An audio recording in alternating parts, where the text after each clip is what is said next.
Shalom. I want to give our honors and glories and praises to Yahweh, Bahashem Yahweh Shai, Bahashem Wakakodash, Yahweh, which is the one true name of the Heavenly Father, Yahweh Shai, who the world ignorantly calls Jesus Christ, but his one true name is Yahweh Shai, Bahashem, meaning coming in the name, Ba means coming in, Ha means the, Shah means name, Rakah meaning spirit, Kodash meaning holy. Peace, blessings, salutations to the hopeful elect, and shalom to you sincere brothers that are scattered abroad, pushing forth this word in truth and sincerity, and shalom to you sincere sisters that are listening in silence, as the scriptures command you to do so. I am the brother Mashiach Arazakah, and pretty much this lesson is going to be titled as The Saints Are the Israelites. Okay, those are who are the saints. The saints are the Israelites. Okay, because you got, people in general that may believe that the saints is talking about only believers, like those that believe in the Bible, believers are the saints. No, the saints are the Israelites. Those are the saints. Okay, that's who the saints are. The saints are the Israelites, and we're going to prove that in this lesson. This is another quick hitter, just for edification for those of you that are new in this truth, or may have those of you that may not heard of this. But the saints are the Israelites that are mentioned in the scriptures as the saints there. That's talking about Israel, and we're going to prove that. Okay, we're going to prove that in this lesson that the saints are the Israelites. Those are the saints. The saints are not the believers. Just like when you go to Revelation 7, that's talking about Revelation 73 through verse 4. That's not talking about believers. That's talking about the actual 12 tribes of the nation of Israel. That's talking about the Israelites. That's not talking about believers. So it's the same thing with the saints when you read in the scriptures. That's talking about Israel.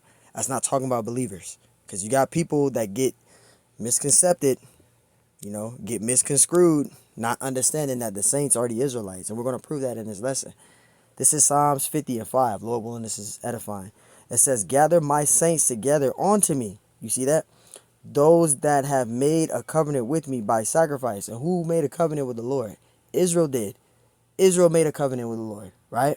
It says, gather my saints together unto. It says, gather my saints. So like, gather my saints together unto me.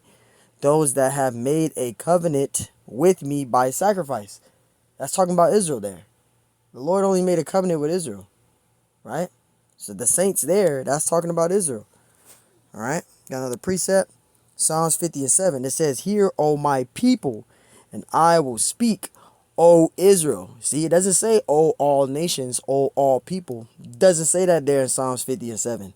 It says, hear, O my people, and I will speak, O Israel, and I will testify against thee. I am the Most High, even thy power. You see that? So the saints are the Israelites. Those are the saints. You see that? Those are the saints, the Israelites. Psalms 148 and 14. It says, he also exalted the horn of his people, talking about Israel, right? The praise of all his saints, the Israelites, right?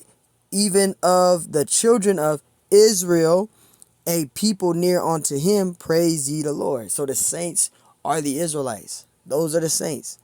The saints are the Israelites, not believers. The saints are the Israelites. Revelation 14 and 12. It says, here are the patience of the saints. Talking about Israel. Here are they that keep the commandments of the Most High. Who were given the commandments? Israel were. Israel was, right? And the faith of Yahweh Shai. Who was the faith given to? Who was the adoption given to? Who were the promises given to? Who was the covenants given to? When you read Romans 9 and 4, that's talking about Israel. When you go to Galatians 3 and 6 and read all the way down to 9, and you can also read Galatians 3 and 16, Galatians 3, 28 through 29, that's all dealing with Israel. That goes into the promises there, right? That goes into the faith, who the faith was given to, which is that's dealing with Israel, right? And then you go to verse 28, Galatians 3, 28 through 29, that's talking about the promises, which that's given to Israel, which we can read in Romans 8 and I think it's 17. That talks about us being heirs, receiving the promises, right? And you can also go to Romans 9 and 4, which is blunt there, telling you who the promises, who the adoption, right? Galatians 4 and 1 through 7, which is also mentioned in Romans 9 and 4. It talks about the adoption, the promises, the giving of the law, the covenants, the service of the Most High. That's all given to Israel. That's all given to Israel. That's who that's dealing with there. So let's read again. Revelation 14 and 12. It says, here is the patience of the saints, who are the Israelites. Here are they that keep the commandments of the Most High. Who keeps the commandments? The Israelites. Who were given the commandments? The Israelites were, right? And the faith of Yahweh Shai. The faith is given to the Israelites, right? Because we have faith in Yahweh Shai, we're considered Father Abraham's seed. Because we have faith in Yahweh Shai. right? And the promises and the adoption, us getting adopted back to the Father, that's in Galatians 4 and 1 through 7. That's talking about Israel. That's talking about all of us. We're the saints. It's not talking about believers. It's not talking about you heathen nations. It's talking about Israel. The saints are the Israelites. So, hey, man, I just want to do a quick hit on that. Lord willing, this lesson was edifying. I want to give all honors and glories and praise to Yahweh, Bahashim Yahushai, Bahashim Wakakodash. Peace, blessings, salutations to the hopeful elect. And shalom to you, sincere brothers and sisters that scattered abroad. And Lord willing, this is edifying. On to the next one. I say shalom.